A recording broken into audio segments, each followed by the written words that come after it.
Okay, so it's recording now. Okay, good. It's recording now.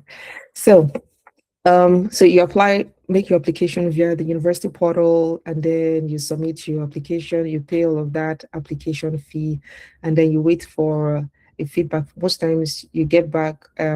Probably most times you get, like for me, in my case, I would always get back admission, a successful admission letter, and also, but no funding. So that was always the case. But this is something that I learned.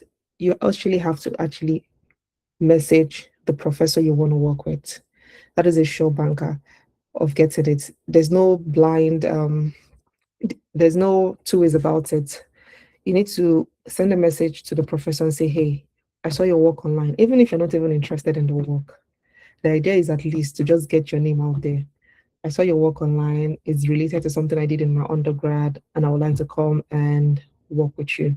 So you bypass the portal entirely, you pitch to the lab director directly, and then you secure research funding. Because most times the professor will tell you, okay, you know what, I have this work I want to do, and I will need someone like you with your knowledge or your skill or your academic qualification. And then they go and tell so when they come to this, because most times here in the US, what happens is that they have meetings about this, and then the professor can tell the chair of the department, oh yeah, I want this student to work with me. And then oh, okay, good. They put your name in. So you'll be working with this student for the next 2 years, for the next 5 years, if you want to do a PhD and stuff like that. So it is always a sure banker. Reach out to professors.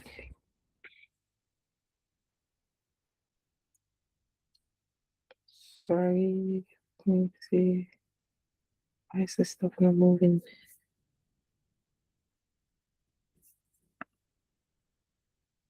Can you see my screen, please? Can you just put it in the chat box if you can see my screen? Okay. So I'm trying to move it, but I don't know why it's not moving. Okay. I don't know if it's because I'm recording at the same time. That's why it's not moving.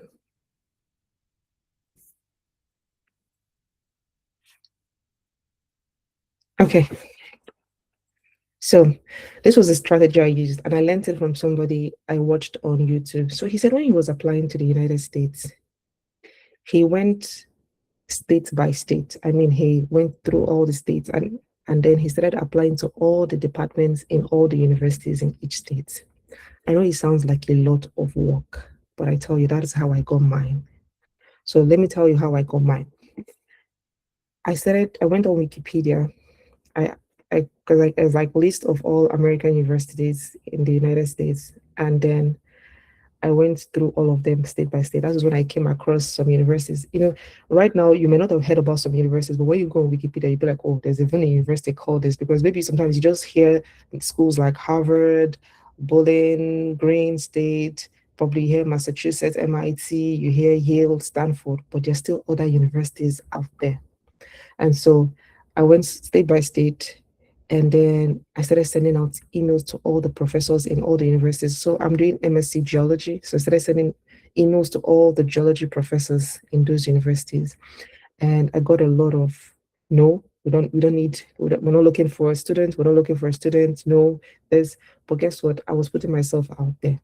And then till I finally came down to Texas. So I'd gone through all the schools, and I'd come down to Texas. So I came across this school, Stephen F. Austin State University. I have never heard that school before. I don't even know any Nigerian going there. Even when people put up their excited to announce post, I've never even heard anyone say I'm excited to announce that I'm getting into Stephen F. Austin State University. So, okay, good. I send out this email to this professor, and she sends me back an email saying, oh, hey, Chiwendu, how you doing? Good. I would like you to come work with me. You have skills in programming. You're also a geology student. I have this research I'm working on, and I need someone with your expertise on it.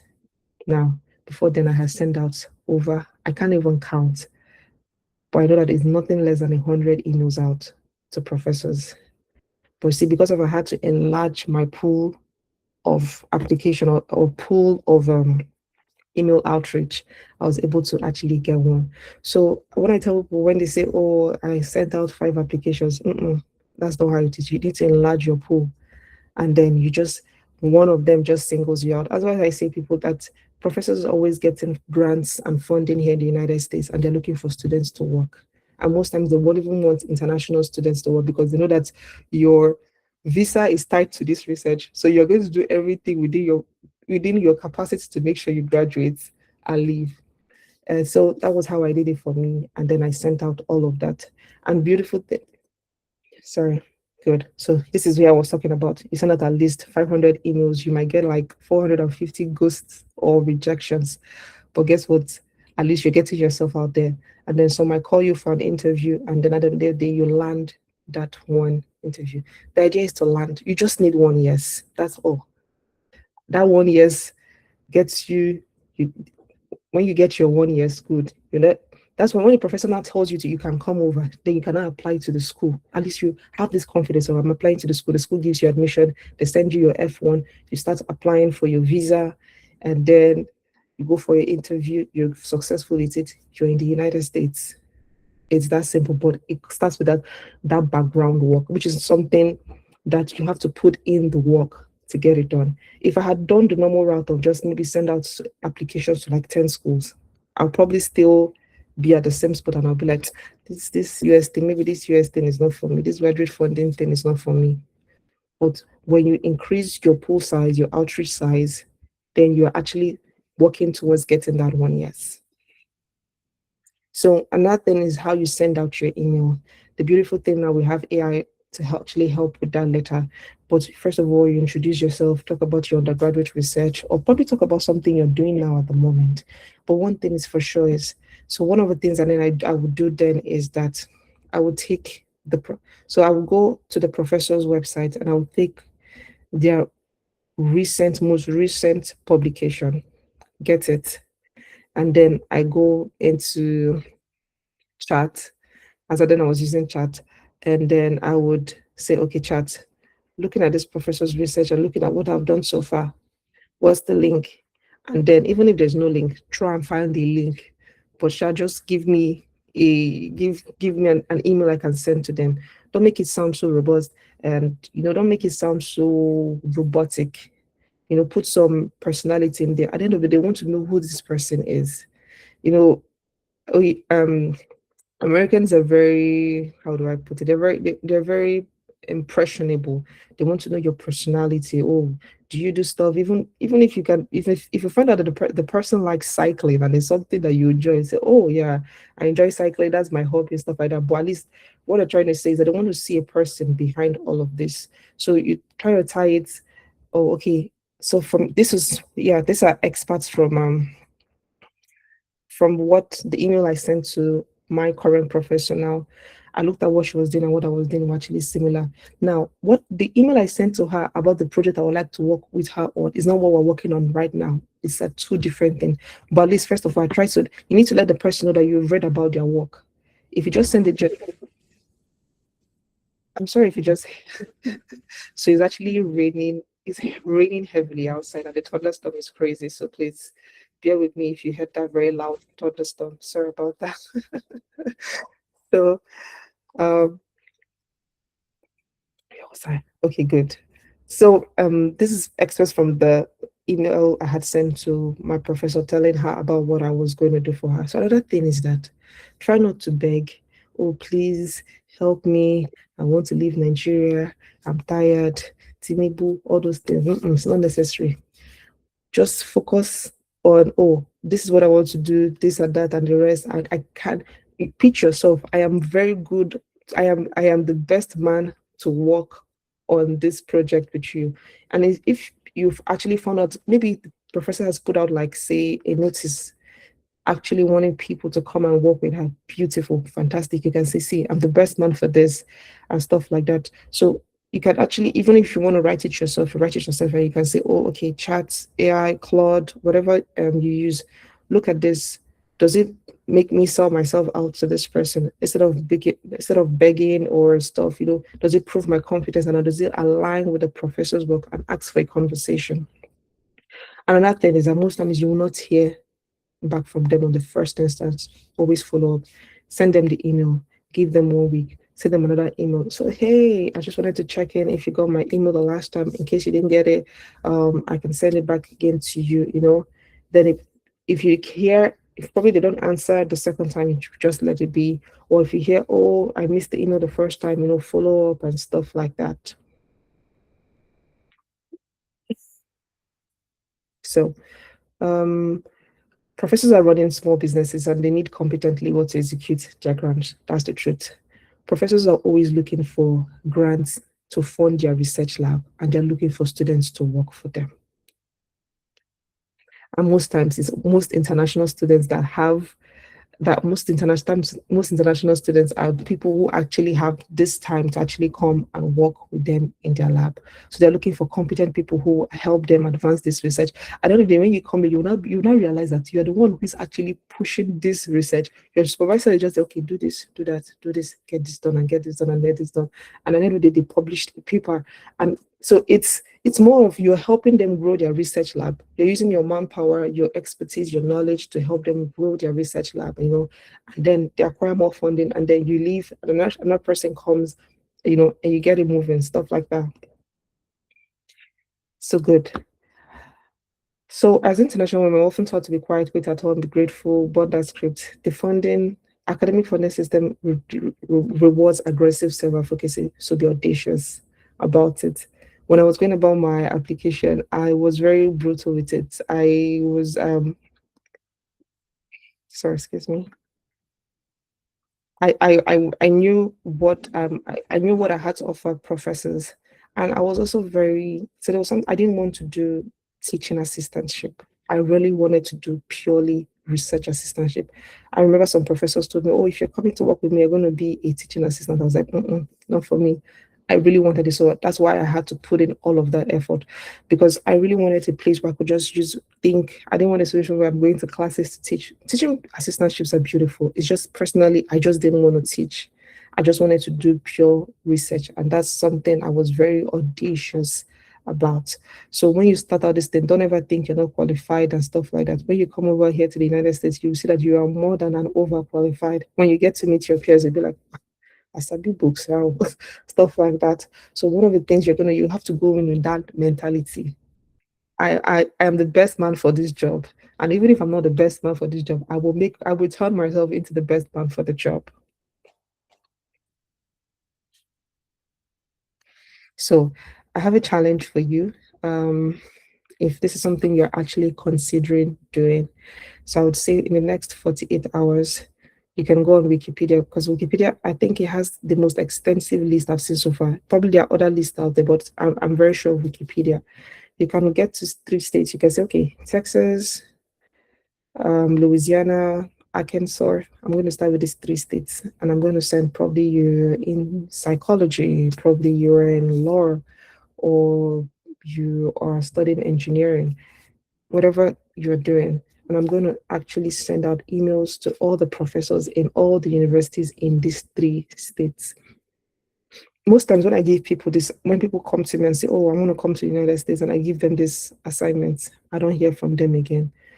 And the last thing I'm going to do is to chase anyone and I say, if you're hungry for something, you'll get it done. You'll get that job done. And so start with it first. I'm not going to promise you that you're going to hear a positive response at first. And if you get a positive response, then beautiful, fantastic. And even if you don't, keep moving. There are 50 states in the United States. Till you get the school of your dreams, don't stop. Because at the end of the day, when you get that sweet victory, you'll be smiling and cheering. You'll be smiling, like if you will sleep and be smiling at the same time. I can't tell you the immense amount of joy I feel being in this country ever since I stepped foot on US soil. And so with the goal in mind that, oh, I'm coming to the United States, but this is the background work that actually has to go into it. And so yes, you can start sending out these emails, look at what you want to say to them, go through the emails you want to send out to them. First of all, reach out to these professors. You don't need permission to start, build your list, send the emails, claim your spot. So target 80% of these schools, go through what you're going to say to them, be audacious about your email, and then you're on your way to getting an admissions in these schools. So yes, that's it for me. There's no long talk here. Did I do? Oh, I took like say 20 minutes or 22 minutes to talk. So the room is open for any questions. I hope I didn't bore you out. I tried my best, yeah.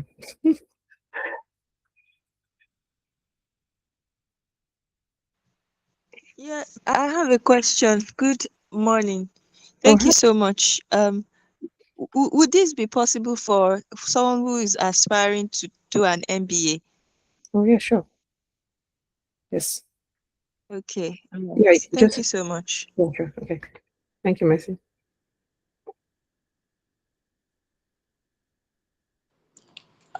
Sorry, I also have a question. Sure. Um, just to confirm, could this method also be used for other countries? Let's say if someone's aspiring to try, let's say Germany. Hmm. I don't really know much about Germany. I know Germany does the whole free education stuff, so I don't really know. Oh, I don't really okay. know how. Yes, I don't really know how German admission works. Okay. Thank you. Okay.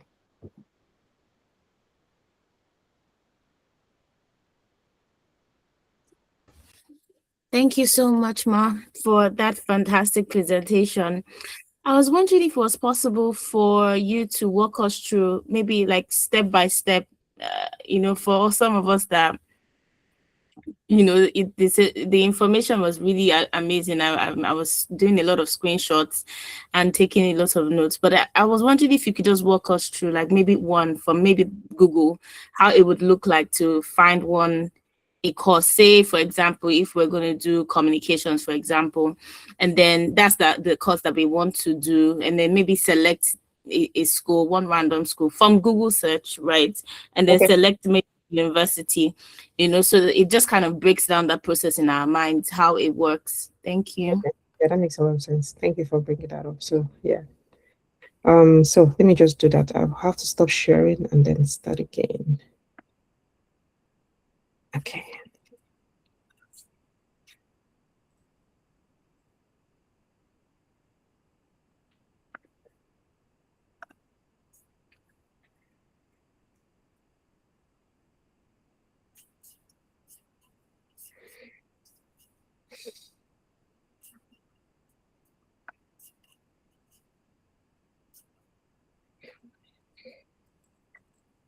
Can you see my screen, please? Oh, beautiful. Thank you.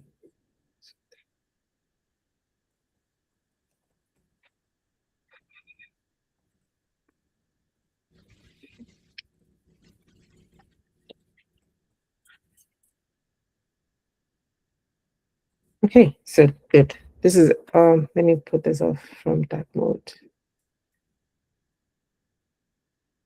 I hope the dark mode is not a problem. I usually like to do things in dark mode because of my eyes. Okay, everyone is good with that. So this is how I started when I did it. So the United States is divided into Northeast, Midwest, South, West, Washington, D.C., and insular areas. So I came to this first state here, Northeast Connecticut. So it gives me all the list of universities here. I'm looking at it. So I'm looking for schools.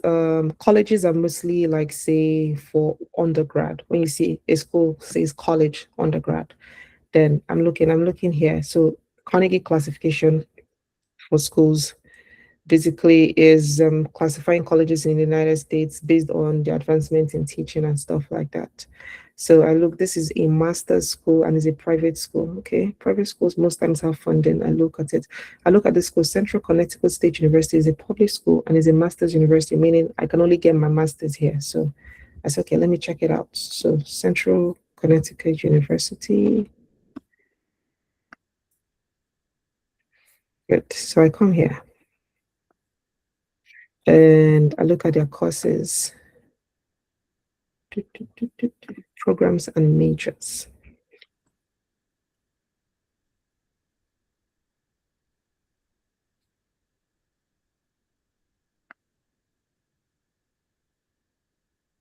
So,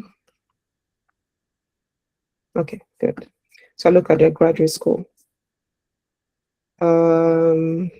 They have accounting, artificial intelligence masters. So let's say a computer science student. Oh, communication. Someone mentioned communication here. They have communication. So I go strategic communication masters. Awesome. The first thing I do is I check out faculty. I look at all the things they have first. Or they actually have scholarship opportunities, but I look at faculty. And so this is where I start from. All of these professors here, I send out emails to each and every one of them. So I look at this person's profile. Okay.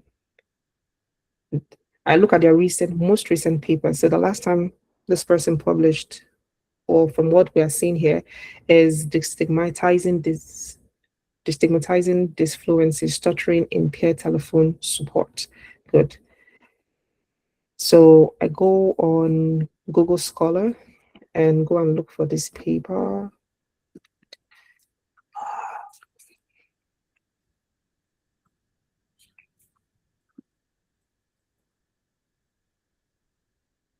Awesome. Good. So I only have an abstract. So I take this abstract and I go on chat and I say, good. I mean, you can come up with a prompt of yours. So let me get this out of dark mode. Good. A graduate of communication, and I would like to work with professor listed below. And I have his latest work cited below. And I get the paper, Destigmatizing Dysfluency.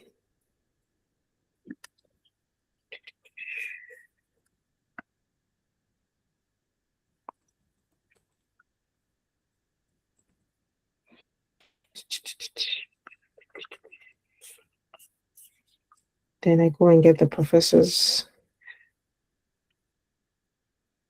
Yes. Good. And then that's where I can now put in my prompts. I'm just going to use a random prompt. So generate an impressionable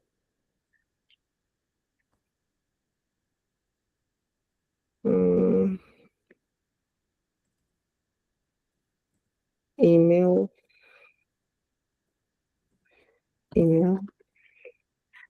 Thanks, Professor.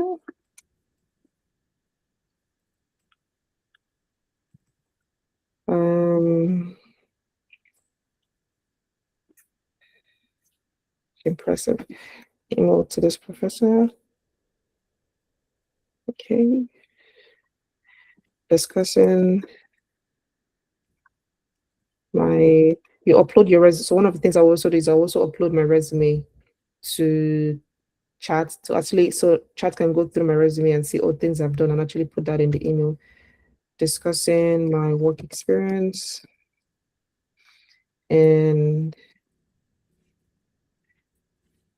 also pitching myself on how I can be an asset to their research. Okay, I mean, this is not extensive, but I mean, it gets the job done.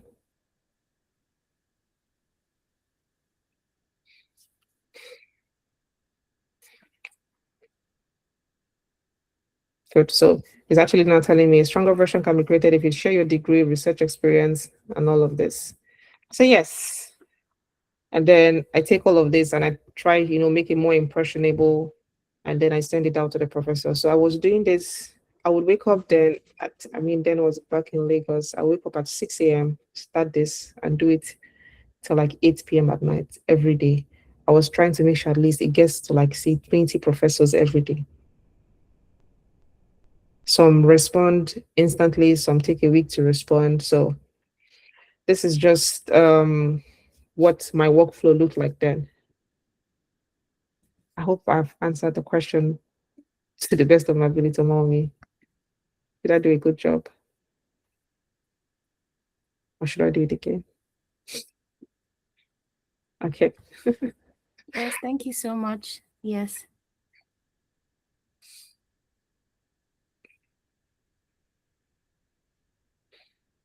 Okay. Thank you very much, Mom.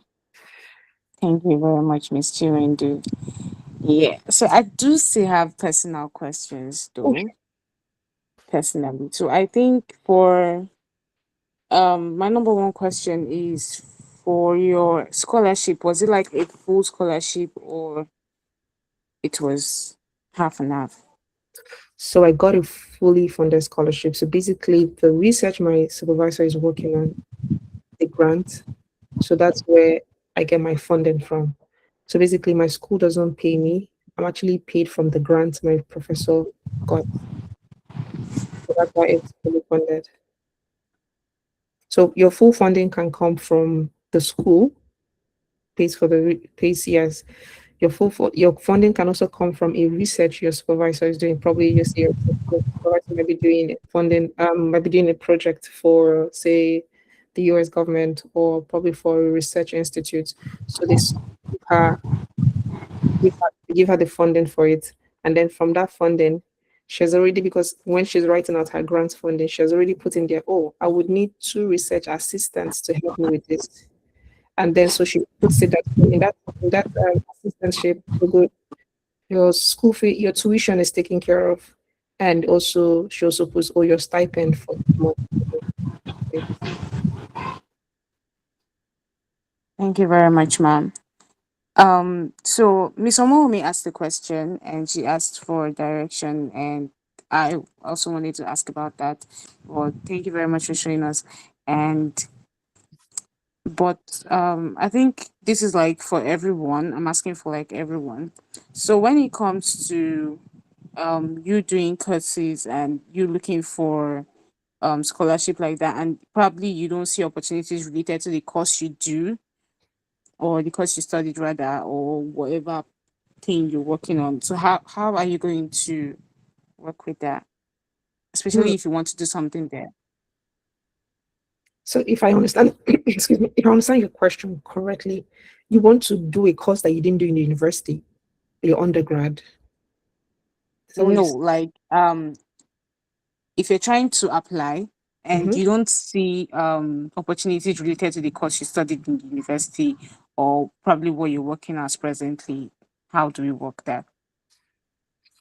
You probably look for something similar, but I would take a chance and say this, that especially with the United States, man, there's so many courses here. The chance that you wouldn't see your course is very slim. Oof, yes. So and that's where it boils down to doing the research. There's no, like, I feel like if you comb the entire schools in the United States from top to bottom, you will definitely see your course there. But that's where you have to put in that work to like actually find your course. But if you don't find it, then you now look for something similar to it. Like for instance, I am a geologist, but if I did not see geology, I can probably go for geospatial sciences. I can go for geographical sciences. But the chance that I will not see it, I mean, coming here, you will see people doing forestry here. Like in my school, we have my school has the largest forestry department in Texas. So imagine studying forestry in Nigeria. Definitely, you definitely have a space for you here in my school. But if you don't do like a thorough research, you'll be like, oh, you know what? It's like there's no forestry department in the United States and stuff like that. So I'll say first of all, just put in the work and then find out, at least be sure that you've combed all the schools first using Wikipedia to check out your school. And then if you don't see it there, you know, say, okay, what is similar? And then, get it done. Yeah. Hopefully you will definitely see. I hope that you see your course. Thank you very much, Ma. Timitope, you have a question. Yes, I do.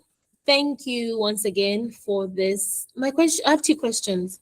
First thing first, how were you able to decide on what your research will be on? That's the first question. Secondly, I saw in your slides you were speaking about your work experience, things you've done in line with that.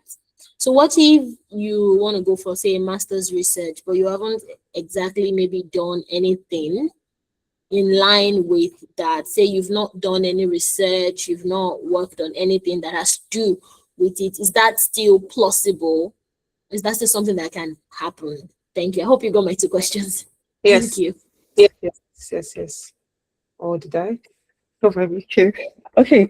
So the one I got is what if you're not you're trying to get wait. You're talking about what if you're trying to get this research and it's not properly in line with, you don't have research experience and it's so good. So this is, I'll use myself as an example. So when I sent an email to my professor and told her I wanted to work with her, what I actually sent her on is completely different from what I'm working on now. What got her interested in me was that I had programming experience. I had sent her like a totally entire different aspect of geology, but she was like, okay, good. You have programming experience. I'm trying to do this and I want to use machine learning to get it done. So that is what I'm now doing now. So I would say my programming experience helped me. And even if the beautiful thing about this country is that even if you don't have the skills, they will give you the tools and the resources to get it done. So that's not even your challenge. Once I got here to the United States, my supervisor made me take courses in machine learning and data science. So that one was, so over the summer I was studying that. So that was able to help me. What they need is willingness. Are you willing to put in the work? It's going to be a lot of work. It's going to be a lot of time in school, in the lab, whatever you need to work to get the job done. So don't be scared or don't feel disadvantaged because you don't have that experience. The professor saw something in you that they like. Probably is something related on first, maybe probably it was unrelated to their research, but they've seen that, oh, probably at some point in time, this person has spoken somewhere, this person has done this person has volunteered somewhere. They say, okay, you know what? I think you have transferable skills and that can help me out there. Yes. So I think they're just looking for transferable skills. And even if you don't have it, they will teach you how to get it done. I think I've answered one question. I think there's one more question. Please, can you help me with that question? I think you already answered it. I asked how you were able to decide on what you wanted to maybe major in the topic and how you were able to say, okay, this is what I want to help you with. But you already answered and said that's not what you ended up working on. Okay, So, awesome. Fantastic. Okay, thank you very much. Okay, so this is probably this is my own question. Oh, okay, sure. So when it comes to the duration of you trying to send emails to people, how long did it take you? Because when you're trying to do this thing, the determination and consistency, I feel like at one point you just feel down and you just be like, you don't know if it's worth trying again over and over again. So how long did you? Okay, so I started in May 2024. I started May 2024, first week of May 2024. I had sent somebody on LinkedIn who had graduated from school, and I was like, okay. I was like, I can't continue like this. And so I decided to start that day. I opened my laptop and then I remember that YouTube video I had watched a long time ago about this Ghanaian guy talking about how he had gone on wiki, like the same thing, and gone school by school. So I did that. So I started sending out emails. No. So in fact, someone would just write, no, I'm not looking for graduate students. Someone would say, oh, I'm done with advising students and all. And I was so frustrated. I said, you know what, I'm not doing again. So I had not gotten to Texas. I was like, I beg, maybe this stuff is not for me. I've tried my best. And so one day I said, you know what, let me go back and check. So I decided to let me just check Texas. I was like, I'm only going to send to Texas again. Because if Texas does not take me, I don't know which other state wants to take me. And so I check out Texas, and then I come across this school. And I was like, Stephen F. Austin State University. I have never heard this school before. And so I checked the geology department. My supervisor then had a website. And so I check out our website, and then I was like, oh, wow, okay. So I sent her an email, and then she responded back in June 2024 and told me, hey, I would like to have you. She told me how much she was going to pay me. She told me the funding was going to cover the funding was going to cover my tuition, told me how much my stipend was going to be. Said, oh, awesome. Since you have programming skills, you'll come and work on the machine learning aspect. When you come, you can also take courses with computer science and then get stuff. So that's the thing. What I sent her for was not what I'm now doing now. She just saw transferable skills. And as soon as I came here, even though I told her that I knew how to program, she told me you have to take this course in machine learning and data science. So that's how it is. I can tell you it's a long, draining exercise. Imagine sending emails from May down to June till I heard, and I'm sending every day, and I'm hearing no, no, no, no. But sometimes, your breakthrough is just when your breakthrough comes just at the darkest hour, when you're about to totally now give up and say, you know what, I'm not doing again. So yes, that's it. Yeah, thank you very much, ma'am. Esther, you have a question. All right, thank you so much, Ma. Thank you for your presentation. I joined quite late, but I think I joined when you were talking about assistantship. I don't know if I'm wrong. Yes, teaching and graduate assistantship. So I sent a message to the chat, but I noticed you didn't see it. Okay, let me check that out. I could just say it. I could just say it direct. Okay. So it's we understand that the route you already taught us and know how true it is. But something arose a few years back, this migration policy, the strictness in the policy. So it's we know that people can get this full funding, maybe as a research assistant, teaching assistant, but how realistic is it currently for an international student to get an F1 visa in the United States now? Because a lot of persons have advised that we channel our energy to other countries where their migration policy is less stricter than US. What do you have to say about that? Thank you. Okay. So I'm a firm believer of what affects others is not allowed to affect me.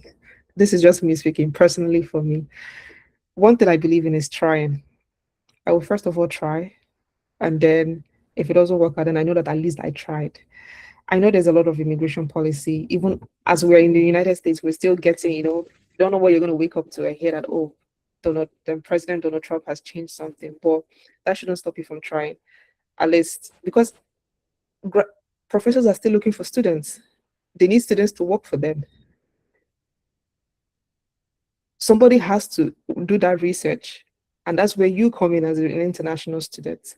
So the first thing is, if I have my fully funded scholarship, and I walk into the embassy and say, hey, I have a full fund, and everything is right, and I've done my interview well, and nothing stops them from giving you that stuff, unless they've said they were no longer issuing F1 visas, and that's a different case. But I don't know if that's the case. I've not been following up on the whole F1 visa stuff, especially how it's going down in Nigeria, if they're still issuing, if they're no longer issuing, and stuff like that. So, but I feel like that should not deter you. Like you said, also channel to other countries that you want. Personally, for me, America was my dream country, so that's why I channeled all my energy into coming to America. If you have sites on Canada, Germany, or probably a country in Europe, then why don't go for it?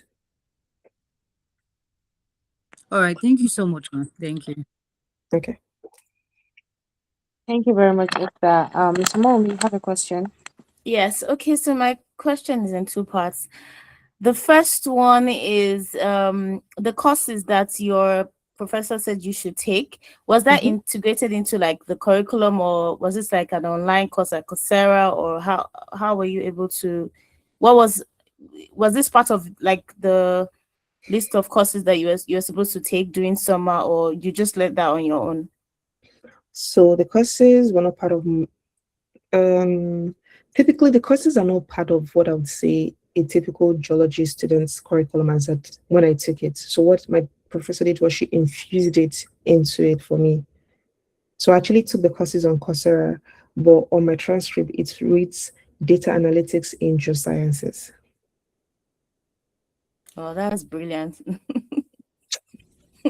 Okay, I mean, that's like a miracle, but yeah.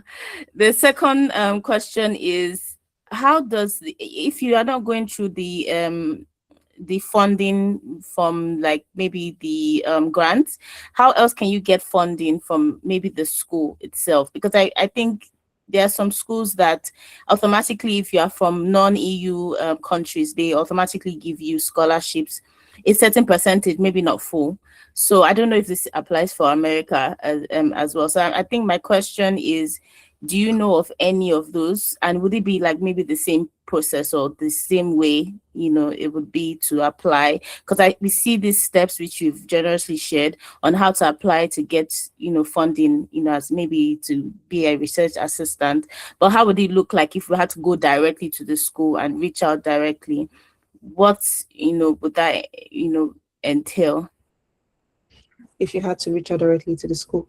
Yeah, I mean, some of these schools have donors who actually donate to the school. So they have like very they have funding. There are schools that have private funding, like when we talk of like the Ivy Leagues, these are schools that have donors, beneficiaries who just pump money into these schools, so they can afford to hire students and fund them.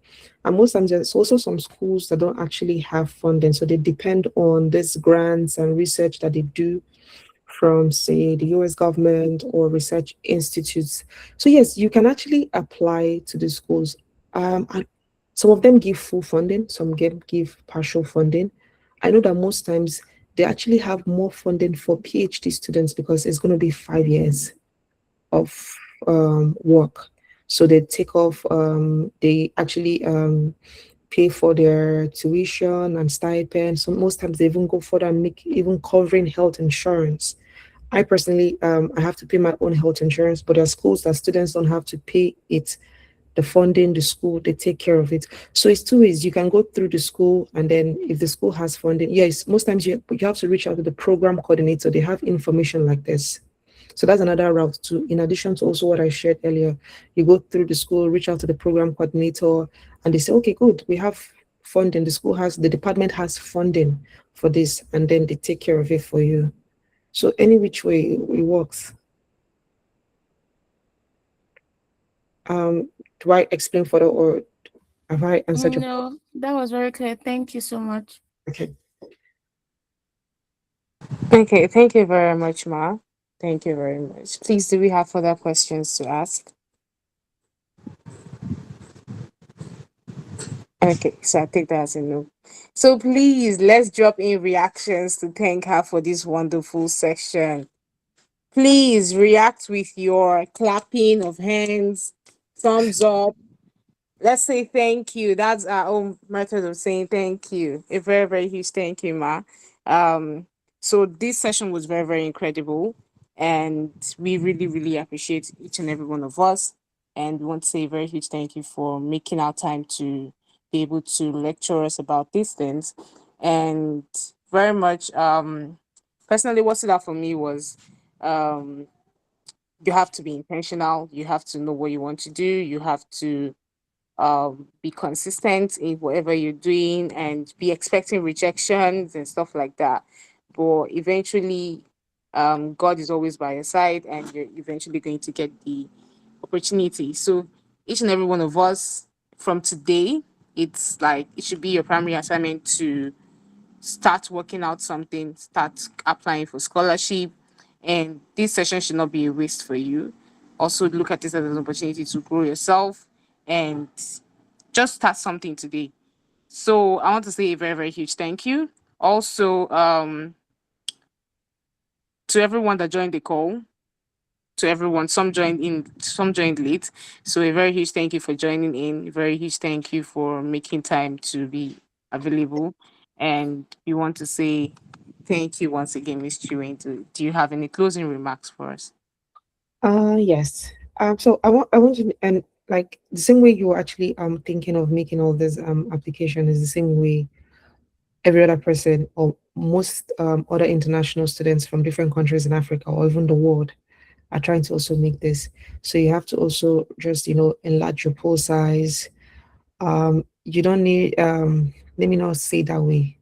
It doesn't necessarily need to be an Ivy League school. You just need a research, or if you just need funding that will pay your tuition and give you stipend. So, but if you're specific, it has to be the school, then by all means, please go for it. So, whatever, I just wish you guys all the best in getting this stuff, getting a fully research, getting a fully funded scholarship to actually come over to your country of choice. Yes. Thank you. Thank you very much, ma'am. So I'd like to ask if we can get the slides at the end of the meeting, and you can Yes. forward it to me, and I'll forward it to the community group chat. So thank you very much, ma'am, once again. I don't know if you'd like to end the session by praying with us for Oh, each and sure. everyone. Thank you very much, ma'am. So I should do the prayer. Yes, ma'am. Okay, awesome. Thank you, God, for today. Thank you for your mercy that is new every morning. And thank you for everyone that is on this call. Lord, I pray that you give them the tenacity, the grace, the fortitude to actually pull through the season. And I hope, because it's a beautiful testimony, it's a beautiful story on the other side. That even when as they start on this journey of getting a fully funded scholarship, that Lord, you give them the grace every day to pull through. I pray that it's going to be a story of strength and perseverance. Lord, as they send out these emails, that, as it gets to those professors' inboxes, that they look at it and that just one person just gives them, what, I want to work with you. Come over. And then as they go about their visa application with the US Embassy, that is a beautiful story. Give them the resources, people, men and women who will step in to help them. And Lord, thank you so much for all their lives. I pray that you go into each and every one of their lives and make it such a beautiful life. Give them all the resources and all the things that they need to get to where they need to be. Thank you, Jesus, for we know that all things will get together for good for them that love God. Amen. Amen. Thank you Amen. very much, ma'am. Thank you very much. Thank you very much once again. Thank you. Thank you for having me all. It was nice meeting everybody. Even though I didn't get to see your faces, but it's fine. Thank you, ma'am. Okay. Bye, y'all. See you some other time. Bye, everybody.